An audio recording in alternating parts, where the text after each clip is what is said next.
Salut les mecs, ça y est, on l'a fait. Power Up 12S. Alors quand je dis Power Up, c'est façon de parler. Parce que on est fin 2021, il y en a toujours encore qui sont persuadés que plus tu mets de S, plus tu vas vite. Plus tu mets de KV, plus tu vas vite. Et ben tout ça, c'est faux. Ça n'a rien à voir, c'est l'étagement de transmission, la taille du moteur, enfin la puissance finale du moteur qui joue. Et voilà. Je suis passé en 12, mais avant on avait 890 kV en 8S. On atteint à peu près, je crois c'est 24 000 tours à des brouettes. Et là j'ai 530 kV en 12S, on atteint 1500 tours de moins. En gros, bon, j'avais calculé vite fait, mais on a mis une couronne plus petite et on a laissé le même pignon. Le but c'est pas d'aller plus vite que ce qu'il allait, parce qu'il allait un poil plus vite que le X-Max, ça suffisait, vous avez vu, pour faire les backflips quand arrivait pleine balle, mais pas assez de force par contre pour le faire tourner lui-même. Et si j'ai pris un Rodecaster XB, c'est justement parce qu'il est beaucoup plus simple d'installer 12S, de monter un peu la puissance que dans un X-Max. Après là, tu es obligé. Vous avez vu Big Mama, on atteint 12 kg. Même le 1100 kV en 8S, si tu mets les grosses roues, enfin si tu mets pas des roues qui ballonnent, c'est mort pour les figures. Lui il fait 14 kg et des brouettes en 8S. On a 14,5 kg maintenant, on a fait 500 grammes de plus. Parce qu'on a, le problème c'est le vario, vous allez voir, qui est énorme et lourd, 650 grammes rien que le vario. C'est pour ça que je préfère les flyers qui ne font que tout juste 300 grammes. Donc avec un flyer, on serait pas beaucoup plus lourd que ce qui était avant. Et encore, moi j'avais un moteur de 92, maintenant c'est un 113. Donc on peut dire qu'on arrive quasiment en 12S à faire le même brouhaha. Ça serait vraiment chouette que le FVT fonctionne comme il faut. On arrive donc en 12S à faire le même poids qu'en 8S. Sauf que on n'a pas besoin de batterie aussi balèze. Et tout ça va chauffer moins, on aura plus de couple en bas. On a fait l'expérience plusieurs fois déjà tous ensemble, vous l'avez vu. Le MCD 530 kV 12S, 75-80 km/h, avec des 4800, en 12S 4800, on atteignait quart d'heure, 17 minutes d'autonomie. Maintenant il y a des 6800, donc de toute façon on était bon pour les 20 minutes pour concurrencer le plein des thermiques. Avec par contre plus de punch. On peut pas dire plus de Vmax, hein, les thermiques avec l'étagement, tu peux faire ce qu'il faut, surtout avec les boîtes 2, mais avec, on va dire, un montage beaucoup plus simple. On a donc mis là-dedans le frigo ZTW Beast Pro 300. Alors, sur la platine d'origine, j'ai pu fixer par en dessous, il y a deux vis de fixation, c'est un peu débile, elles sont là. Ils auraient pu en mettre 4. Il n'y en a que deux. On les a mis, on a bien sûr du double face et le petit horizon qui arrive de sécurité qui ne tient aucun câble. Mais j'ai pas envie, tu vois, que ça balance comme ça sur les vis. On est tout juste, hein, il y a tout juste la place pour le sauve-cerveau. On est tout juste à ras du bac à batterie de l'autre côté. Et pour le mettre dessus, j'ai dû mettre des vis d'avance dans le bac, dans le couvercle du bac, parce qu'il n'y avait plus moyen de les mettre après. Et ensuite, tu arrives tout juste avec le tournevis par le côté à les serrer. Mais du coup, tout est monté vissé. Voilà. Ça, je préfère. J'ai rajouté deux sangles longitudinales pour éviter les problèmes. On a évidemment XT150 anti-spark, donc sur le plus. Hein.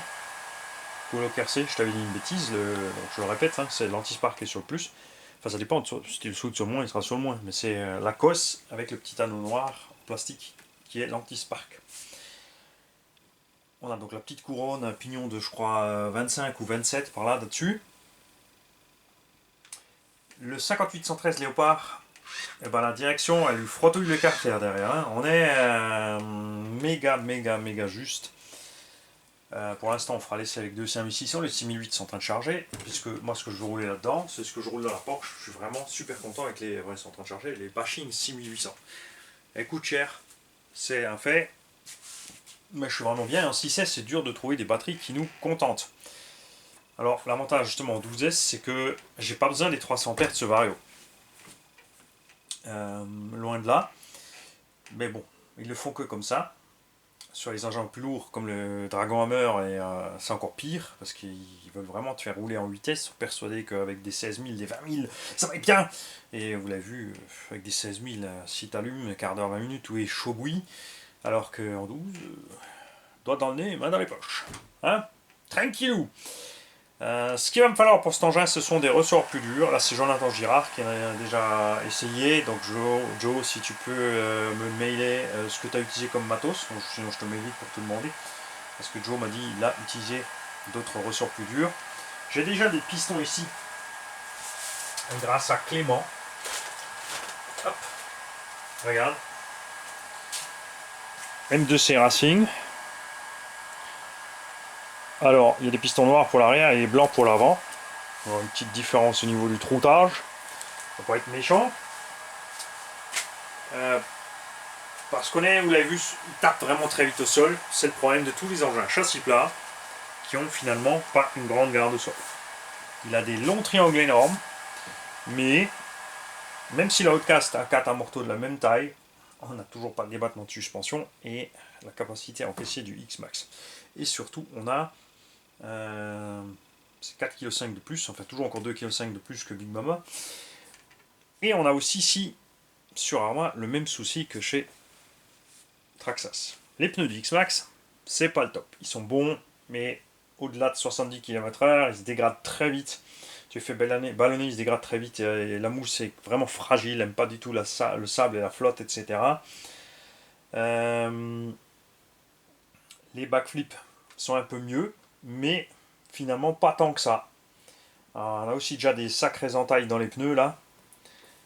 Et on découpe surtout sur le côté. Même chose que sur les Arma gamme 6S. Hein. Je ne sais pas pourquoi ils continuent à faire ça. On a le deuxième rebord ici de la jante qui va découper le pneu sur les impacts latéraux. Ce qui est bien, c'est qu'il ballonne un peu justement. Ce qui est dommage, c'est qu'il n'y a pas assez d'offset. Enfin, on peut les mettre sur X-Max, mais c'est moche. Ça le rend encore un peu plus étroit. Ils ne sont pas trop lourds, on est aussi dans les 600 grammes pièce. Mais ouais, là, faudrait faire quelque chose hein, pour pas que ça se déchire autant. Franchement, il faudrait que la jante dépasse plus. Que la jante dépasse du pneu pour éviter, quand tu tapes, que tu bouffes la jante et pas le pneu. Sur le Arma Kraton vitesse, première version, les pneus ça allait, mais les jantes sans péter. Sur la version 2, les pneus sont plus agréables à conduire, sont plus grands, plus ballons, mais ils ont le même souci que le X-Max, ils sont même encore plus fragiles. Maintenant, on va mettre ça en route. Pour les réglages, on est encore tranquille. Hein. Avec le timing, le punch, tout ça, on est cool. Il y a 8,4 volts du coup sur la direction. Bon, après, en l'air, ça marche toujours bien chez Arma. Hein, mais dès que c'est posé par terre, ce sauve-cerveau est vraiment ridicule avec ces petites vis M3 en plus là pour faire tourner cette direction. Je vais me mettre là. D'abord, dédicace à Pierre-Yves. Silence.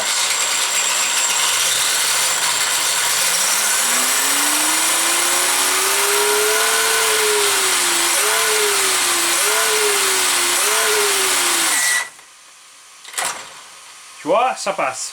Bien sûr, les Proline que j'ai sur X-Max vont aller dessus. Ça va élargir encore un peu. Bon, c'est pas grave, j'ai déjà tellement moche, de toute façon, on verra pas la différence avec la largeur.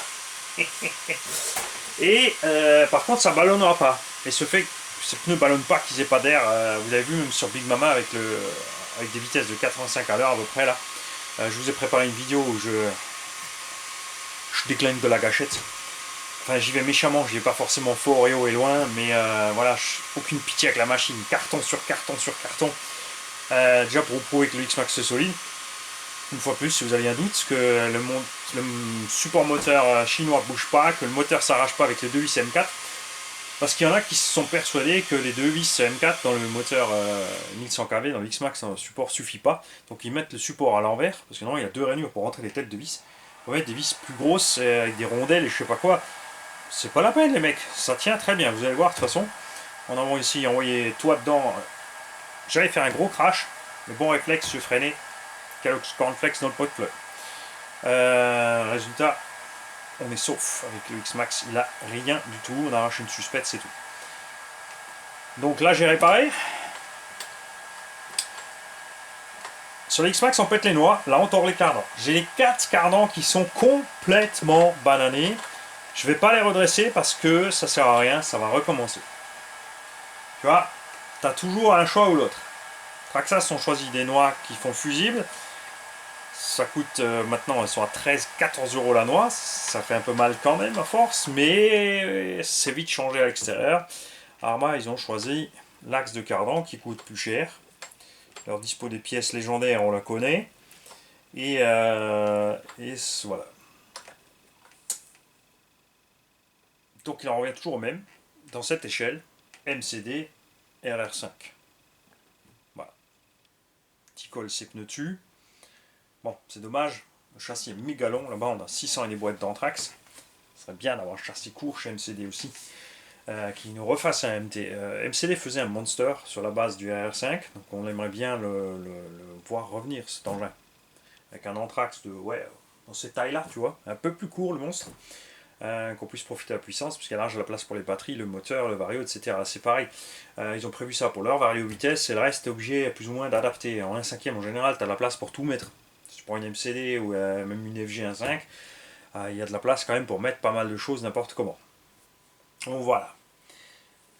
Il n'y a plus qu'à aller rouler avec la bébête. La carreau, elle souffre. Hein. La carreau commence à se déchiqueter un peu de partout, c'est dommage. 120 balles de carreau. Une incassable coûtera le même prix, mais on va pas se plaindre puisqu'elle coûtera le même prix, sauf qu'elle tiendra beaucoup plus longtemps. Pas très très grave.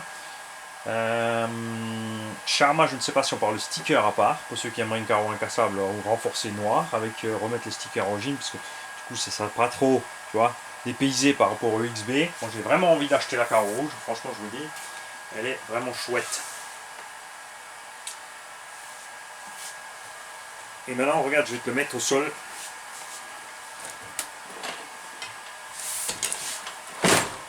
Tu vois?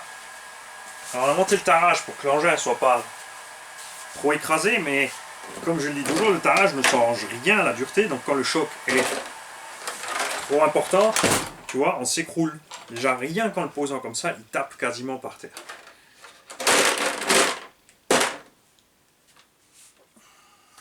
Mais bon, il a prouvé qu'il s'est encaissé quand même un petit peu. Hein. La surcharge là est pas très grosse. Par contre, il faudra que je saute. Et après, c'est le pilote hein, qui va s'améliorer. C'est vrai que les derniers sauts là, je suis parti pas mal de fois en cacahuète. J'ai un truc qui est. Ouh! Je crois que j'ai un axe de suspension arrière qui est pété. J'ai changé le truc de ce côté-là, mais ce côté-là, à mon avis, l'axe de suspect est pété. Oh, je vais ouvrir ça, on va voir ça. J'ai acheté ce qu'il faut. Eh ouais. Voilà. Je m'emmerde pas à payer à 12 balles les axes. J'ai pris tout simplement de l'acier inox à la bonne mesure, en diamètre. Le reste, tu coupes toi-même. Donc je vais aller me réparer ça. Je vais te le montrer quand même. Tu vois un peu de quoi je trouve. Regarde. Alors ça sent. Alors soit c'est le patin en alu mou. C'est pas pour rien que X-Max il y a des axes en acier. On fait des plaques en acier, regarde là. Soit c'est donc l'alu qui s'est déformé. L'alu. Soit. Tiens, on va le faire ensemble. Allez, bonne. On va découvrir ça ensemble. Comme dit après, grosse caisse, gros seau, grosse gamelle, grosse casse.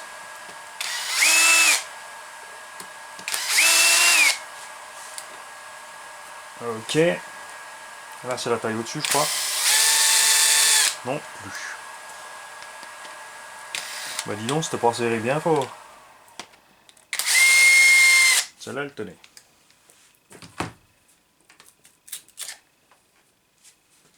Alors, un petit coup de chiffon.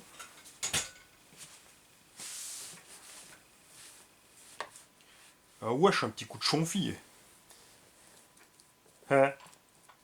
Tu vois? Ça bouge pas pareil. On a donc bien cassé un axe. Après, c'est pas plus mal, hein, parce que je préfère casser les axes là, ils sont nettement moins chers à remplacer, surtout quand t'achètes au mètre, que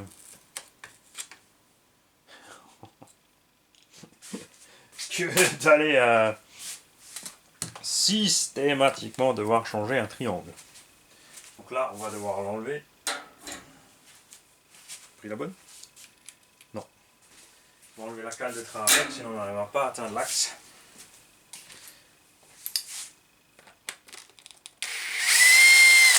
Alors, je sais plus si c'est le côté que j'avais déjà fait. Parce que le côté que j'avais déjà fait, j'avais triché. J'avais un axe. J'avais pas encore acheté les axes.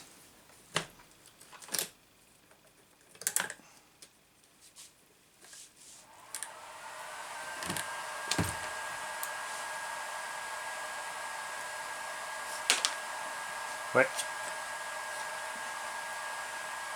3 morceaux le bordel. Et c'était bien l'axe que j'avais déjà changé. Je confirme Houston. Alors, j'en ai pas décollé un avant. Je l'ai reposé par là déjà. Ouais. Hop. Tu vois, ça a beau être de l'alu méga massif, ça s'ovalise en moins de 2. Là, regarde, c'est là où j'ai tapé dessus avec le marteau pour refaire le trou rond. Parce qu'il s'était tellement ovalisé.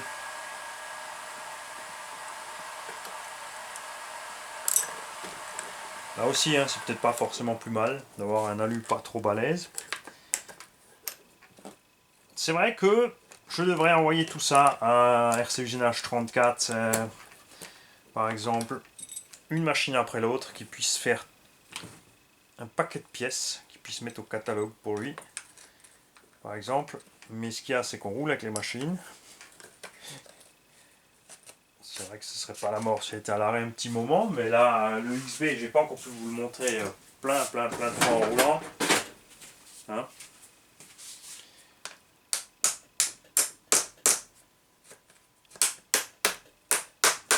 Regarde, j'ai à peine un petit bout de plus.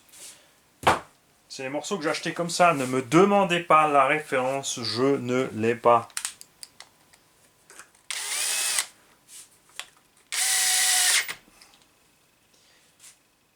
J'ai juste mis le diamètre que je voulais. J'ai mis le mot anglais pour axe qui est road, les mecs. Road. R-O-D. Arrêtez de chercher en français. C'est exactement en français que tu trouveras jamais.